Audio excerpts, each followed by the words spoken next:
Então, gente, eu acho que até aqui todo mundo viu, né? Nós estamos debaixo da lei, mas debaixo da graça. Então, eu pensei em trazer dois exemplos para nós, um do Cristo, porque ele vive a graça pura, né? E depois um bem pertinho de nós, um aqui, assim que nem nós, tá? Então, aqui é caminho da luz. Capítulo 3. Há muitos milênios, um dos orbes de Capela, as lutas finais de um longo aperfeiçoamento estavam delineadas.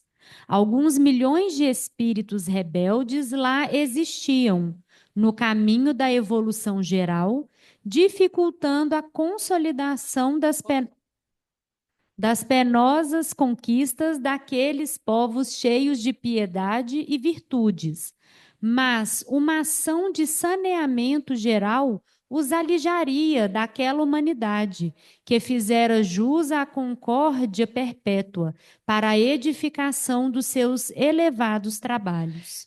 Duas coisas, gente. Sempre me perguntam, ai, quem vai ser exilado? É só ler esse texto. Quando vai ser exilado? É só ler esse texto. Quando a gente chegar nesse nível, olha só, dificultando a consolidação. Quer dizer, eles já tinham as piedades e as virtudes lá, mas estava faltando só consolidar. E esses aqui, que aliás, quem está relatando é Emmanuel, que é um dos exilados do grupo egípcio. E nós todos somos exilados. Então ele chama ele mais do que ninguém pode nomear quem eram esses espíritos, né? O que nós somos? Né, que ele chama aí? Espíritos rebeldes. Olha só. E que estava dificultando a evolução. Já estava faltando consolidar, mas eles já tinham várias virtudes e piedade já construída, estava faltando consolidar, né? Então, vamos ver o que vai acontecer. As grandes comunidades espirituais, diretoras do cosmos, deliberam, então, localizar aquelas entidades que se tornaram pertinazes no crime, aqui na terra longínqua, onde aprenderiam a realizar na dor e nos trabalhos penosos do seu ambiente as grandes conquistas do coração e impulsionando simultaneamente o progresso dos seus irmãos inferiores. Que mais que ele chama a gente? Entidades se tornaram entidades do crime. Então, é uma pessoa que cometeu um crime uma vez só? Pertinaz é o quê? Eu vou fazer de novo e faço. Pertinaz é isso, gente. Não é que você foi lá e deu um erro, deu uma escapulida da lei, não. Pertinaz, tu tá lá, tá gostando e não tá querendo sair. É persistente. Não é? Mantém ele firme. E olha bem, tá vendo? Então, e olha que interessante, porque eles têm uma proposta: punir, colocar dentro de um presídio, jogar a chave fora. É pena de morte, trancar no deserto. Lindo planeta que foi feito para nos receber, né? Que diferença, né? Que belezura. Então ele fala: olha bem, é para fazer o quê? Conquistas do coração. E ao mesmo tempo sair do teu egoísmo, colaborar um pouquinho com os outros. É um jeito de quebrar o quê? O egoísmo. E o menino não pode lavar uma louça em casa? Olha bem, tem que sair do egoísmo. Tem que ensinar a gente. E aproveita e colabora. Então, vamos lá. Foi assim que Jesus recebeu, à luz do seu reino de amor e de justiça, aquela turba de seres sofredores e infelizes. Com a sua palavra sábia e compassiva, exortou essas almas desventuradas à edificação da consciência pelo cumprimento dos deveres de solidariedade e de amor, no esforço regenerador de si mesmas. Agora ele chama eles de quê? Infelizes, sofredores, porque quem vai contra a lei divina é um enfermo. E a gente não consegue enxergar isso, né? Desventurado. É isso que é, né? Então, é uma proposta positiva, né, gente? De construção de si mesmo. Mostrou-lhes os campos imensos de luta que se desdobravam na terra, envolvendo-as no halo bendito da sua misericórdia e da sua caridade sem limites. Abençoou-lhes as lágrimas santificadoras, fazendo-lhes sentir os sagrados triunfos do futuro e prometendo-lhes a sua colaboração cotidiana e a sua vinda no porvir. Ele falou que ia sofrer pela gente, a gente não ia sofrer nada. Pois é, não tem nada disso Não. aqui, né? A dor vai ser necessária como ruptura dos pertinazes, aqueles padrões, precisa da dor para romper, né? Mas olha que bonito, ele faz com que a gente sinta os sagrados triunfos do futuro. Ele acredita na gente. Ele sabe que a gente dá conta de fazer a virada. E ele vem junto na colaboração cotidiana e a sua vinda. Então, é aquele menino que bagunçou a casa, tu vai arrumar. Eu vou ajudar. Eu vou te ensinar como faz. E vou te ajudar. Mas você tem que fazer. Isso é responsabilidade, é confiar na gente, é nos tratar como adulto e não como criança.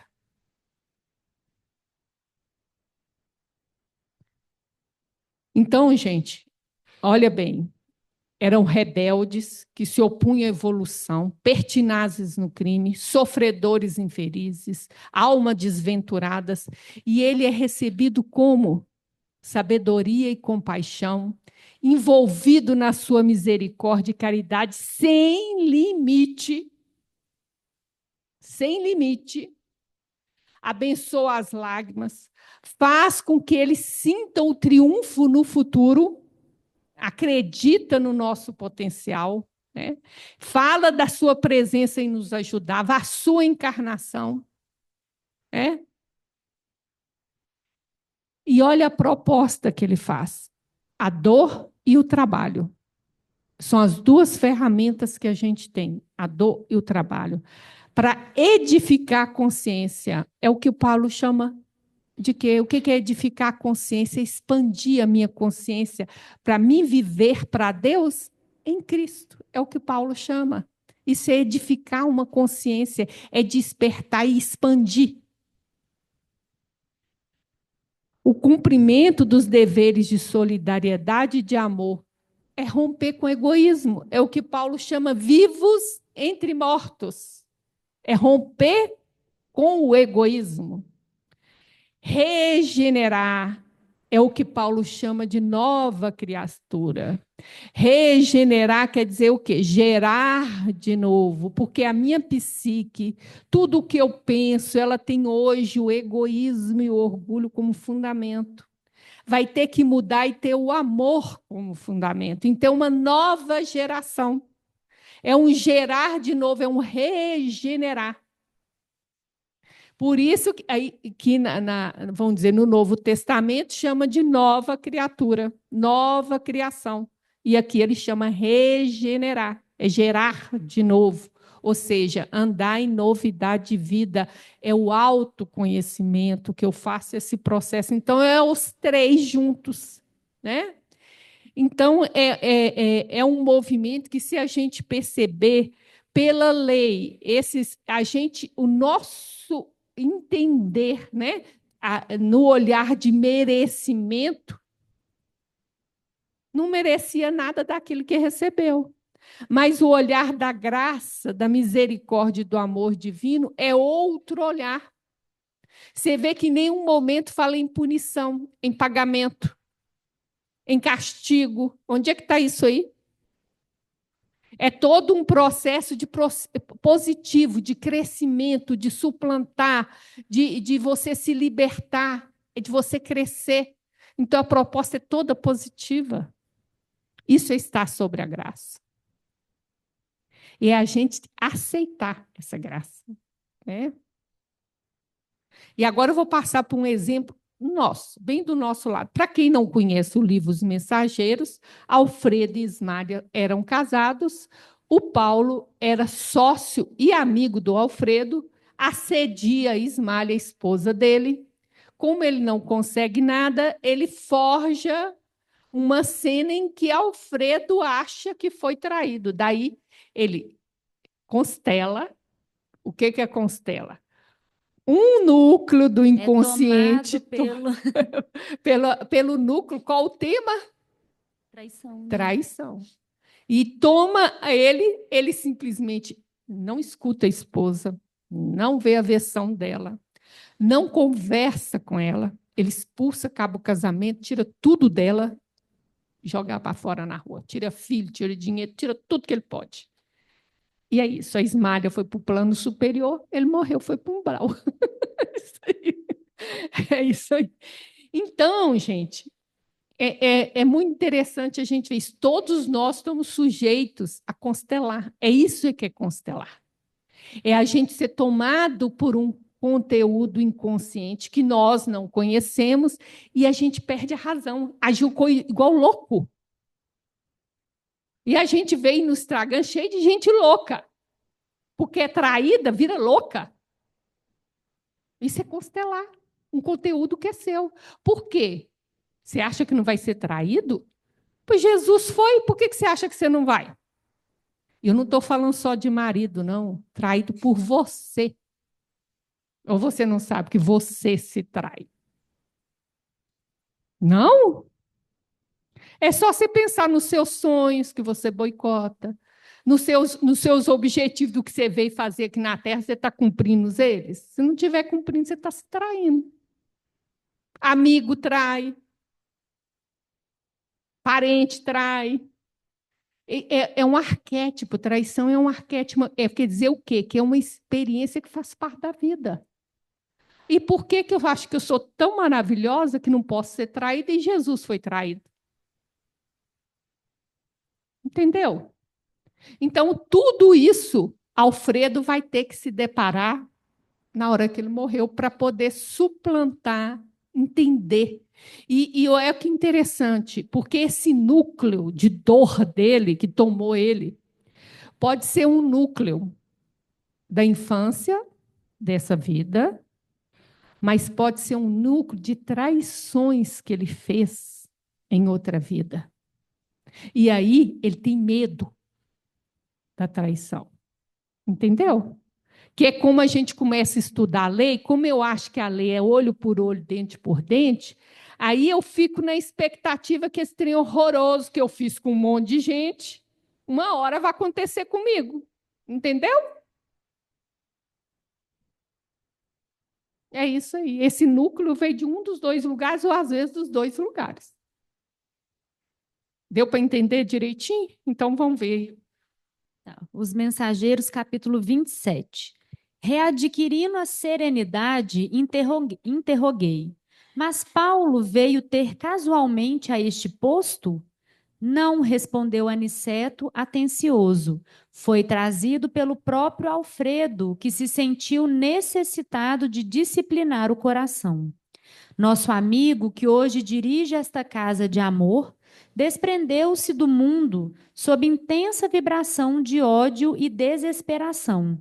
Sofreu muitíssimo nos primeiros tempos, embora nunca fosse abandonado pela dedicação da abnegada companheira. Só esclarecendo uma coisa que eu não falei, ele descobriu a verdade, porque quando Paulo vai morrer, no leito de morte, ele conta para Alfredo a verdade, tá? E a segunda coisa é que ele é diretor de um posto do Campo da Paz, um posto de atendimento. Era isso que eu queria saber. O Paulo, no caso, o marido era Alfredo, né? O Paulo é o amigo. O amigo. O É um Alfredo é o marido e o Paulo faleceu antes do Alfredo, não é Foi. isso? No leito de morte, ele contou para o Alfredo, tá? Não, tem nada de morte aqui. Morreu de morte morrida. Morte morrida. Não teve ninguém, matou ninguém, não. Tá? Não teve, não. Você está confundindo o caso. Tem um outro livro que é o Entre o Céu e a Terra, se não me engano. É o último livro de André Luiz, da série André Luiz, que tem essa história. E a vida continua. E a vida continua.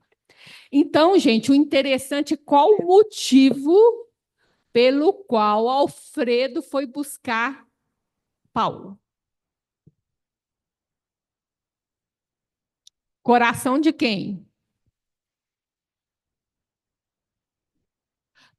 Pode falar. A necessidade de disciplinar o coração do Paulo. O Paulo sentiu necessidade de disciplinar as emoções dele. Ele não foi por causa do Alfredo. Ele foi pela consciência que Dele. ele entendeu o que ele tinha. Não, ainda não entendeu, não. A gente vai ver que ele não entendeu ainda não.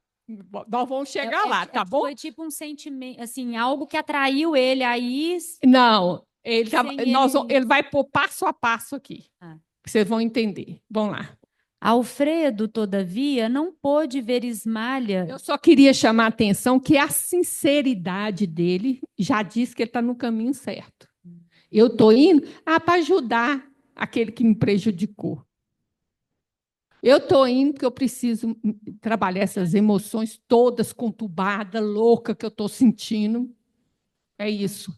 Tá? E aí você vai ver passo a passo. Ele vai relatar. Alfredo, todavia, não pôde ver Ismália enquanto não se desvencilhou das baixas manifestações do rancor. Socorrido em campo da paz, compreendeu as próprias necessidades. Então, ele compreendeu o quê, gente? As necessidades dele. O que fez ele errar foram os conteúdos dele que ele não conhecia. E é claro, né, gente, uma mulher que subiu lá para onde, não sei onde, lá mais alto, lá, ele não ia conseguir ver ela se ele está vibrando nesse rancor. Não consegue ver, tá? Não consegue. Ela pode ir do lado dele, não consegue ver. Está preso no rancor, né? E aí eu trouxe o autodescobrimento de Joana no prefácio, que ela faz assim, ó, faça imprescindível alguns requisitos para que você consiga o autodescobrimento com finalidade de bem-estar e logos plenos. Ou seja, para um autodescobrimento funcionar, tem uns pré-requisitos. A saber, insatisfação pelo que se é, ou se possui, ou se encontra. Se você está satisfeito com o que você é, com o que você tem, onde você está, ninguém pode fazer nada por você. Você tem que não estar gostando nem do que eu sou, nem da onde eu estou, tá? E o que eu possuo, eu quero mais. Eu quero mais, eu quero melhorar, eu não estou satisfeita com o que eu sinto, com as minhas atitudes. Então, eu tenho que estar disposto a mudar. Então, o caso dele, onde que ele encontrava? No umbral. Né? O Paulo estava nos abismos, que era pior que o umbral. Né? E ele, olha bem, ele não estava satisfeito com que ele estava lá com um monte de raiva, de ódio do Paulo, ele não estava conseguindo trabalhar isso. E a gente vai ver que ele vai fazer a escolha certa. Então, a primeira coisa é essa insatisfação. Eu tenho que achar que é bom mudar, que eu posso chegar num lugar melhor, né? O sincero desejo de mudança, para você ter a persistência. Se você não tiver insatisfeito, na primeiro probleminha, está muito complicado, você vai deixar. Não vai ter a persistência, porque dói encontrar conosco mesmo. A disposição para aceitar, se não tiver aceitação do que nós somos, não tem como vencer, não tem como suplantar, não tem como mudar. A aceitação é paradoxal. Você aceita que você começa a mudar. Tá? Aceitação não é conivência. ok? É aceitação e depois um processo de mudança de mentalidade, tá, ok? É cair na real. É cair na real. Está correndo. A transformação primeiro, porque eu reconheço aquela característica, né? Então, o caso dele, problema da traição, e a gente não sabe o núcleo qual era. Pode ser ciúme, pode ser posse, né? Então, ele adquirindo o conhecimento do que estava acontecendo, ele vai ter que trabalhar o tema. Os mensageiros. Tão logo adquiriu algum mérito, intercedeu pelo amigo infiel, buscou-o em recanto abismal e tão nobremente se dedicou ao aperfeiçoamento de si mesmo. Ele não estava tentando mudar o Paulo? Não. Né? Era ele mesmo. Ele estava tentando mudar ele, gente, entendeu? Ele não foi buscar o Paulo para mudar o Paulo. Ele foi mudar o Paulo para mudar ele. Ele está no caminho certo. Foi por isso que ele vai ser vitorioso. Olha bem, ele foi atrás do Paulo por causa das necessidades dele de trabalhar o sentimento dele de perdão. E ele vai tentar mudar ele. Ele não vai tentar mudar o Paulo. Mas o erro da gente é que a gente quer que o outro mude.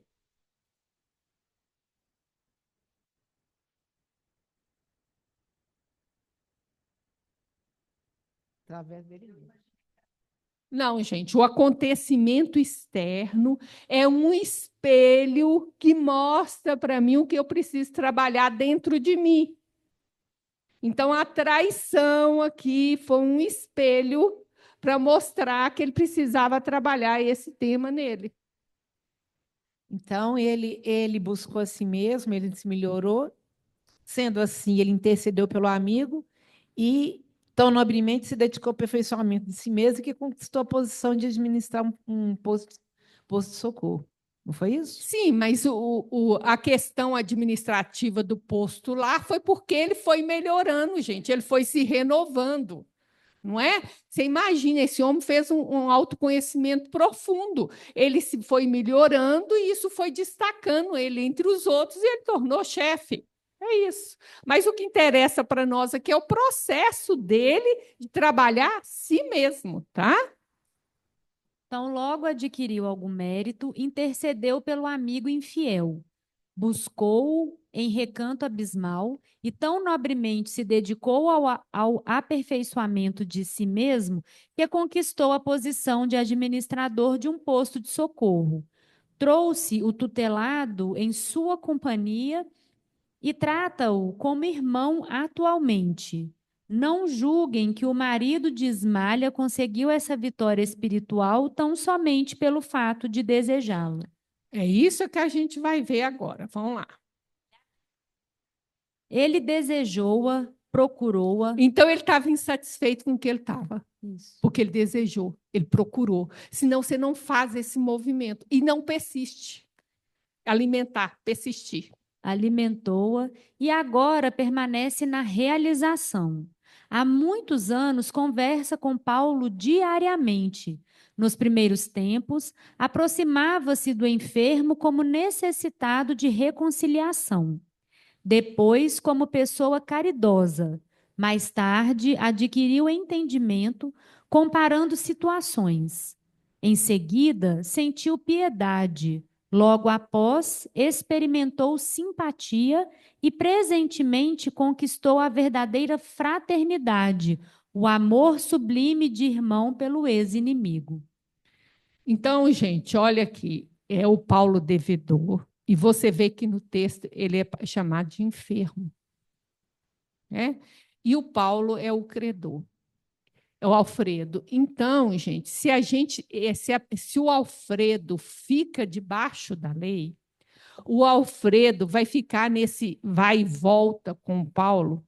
Como ele faz um processo de autoconhecimento, ele vai agir a partir dessa dor para crescer. Então, olha bem, ele necessitava de reconciliação. Primeiro, ele precisava perdoar. Ele precisava perdoar Paulo e perdoar a si mesmo, porque quem pôs esmalha para fora foi ele. Ele precisava perdoar a si mesmo. Depois, como pessoa caridosa, você é o errado, eu sou o certo. Ele ainda colocava como uma diferença. Aí ele começou a ter um entendimento mais profundo. Comparou a situação de Paulo com o que ele fez, o que ele colheu, e ele, com essa dor, o que ele estava colhendo. A partir do movimento que não foi de rancor, foi de autoconhecimento, porque ele podia ter se atolado na lama se ele partisse para vingança. Mas ele aproveitou a dor para se conhecer e começou a sentir piedade. Depois começou a surgir um afeto. E aí ele vem o amor. Ele refaz o laço com Paulo. Isso é viver sob a graça. Mas não era Paulo que tinha que fazer isso com ele? Não era Paulo que devia? Pois é, mas na graça não é assim. Se você está debaixo da lei, agora o Paulo tem que fazer por mim. Não é ele que é o devedor, eu sou o credor. Mas só quando você está sob a graça, você não funciona mais assim. E aí nós vamos ver Jesus explicando isso. Ô, Vânia, na realidade, os dois eram devedores, né? Um devedor de esmalha e outro devedor de pau. Sim, mas nós estamos na questão dele aqui com Paulo, que você vê que ele com esmalha, em nenhum momento a esmalha rompeu o laço com ele. Tá? E aí nós vamos entender o que é viver sobre a graça. Tem a ver com esse laço de amor. Ela não rompeu com ele. Por isso é que ela era superior a ele. Ela sempre estava sob a graça, né? Se ela Sim. não rompeu com Por ele. isso que ela estava nos planos superiores, né? Ela podia ter, ela era credora dos dois, mas em nenhum momento ela se põe assim. Então vamos lá.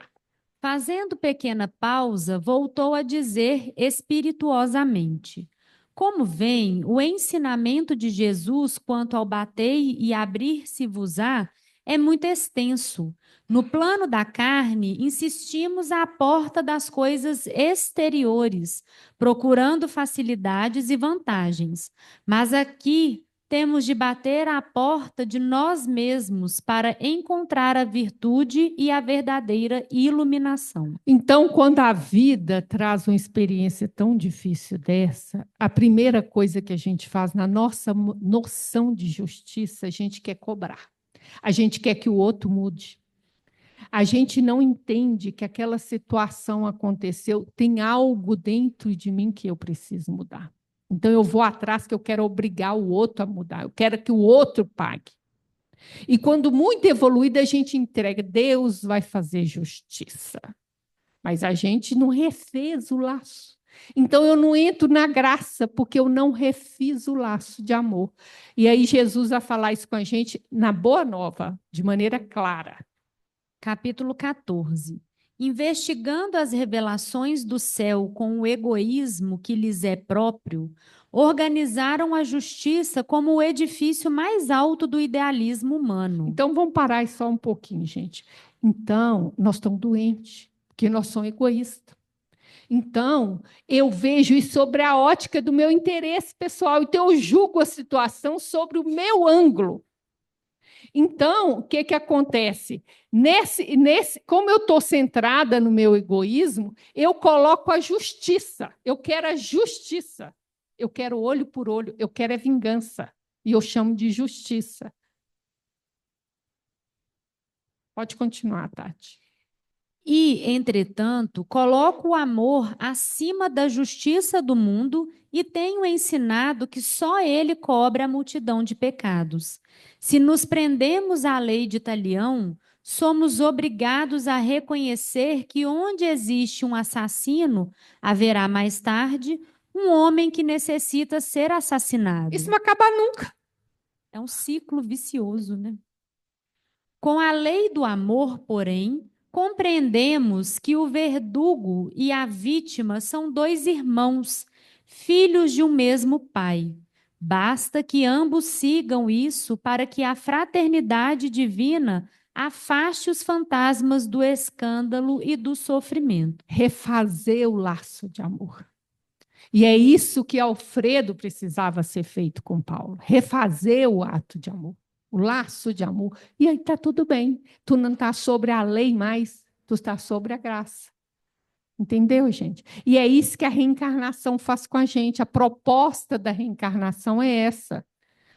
Olha os livros de André Luiz, é tudo o início de uma reconciliação para poder renascer. Repara para você ver. Aí tem a reconciliação, o início de um entendimento, renasce. Para quê? Para a gente refazer esse laço de amor. Porque refez o laço de amor, tu saiu da lei. Está sobre a graça.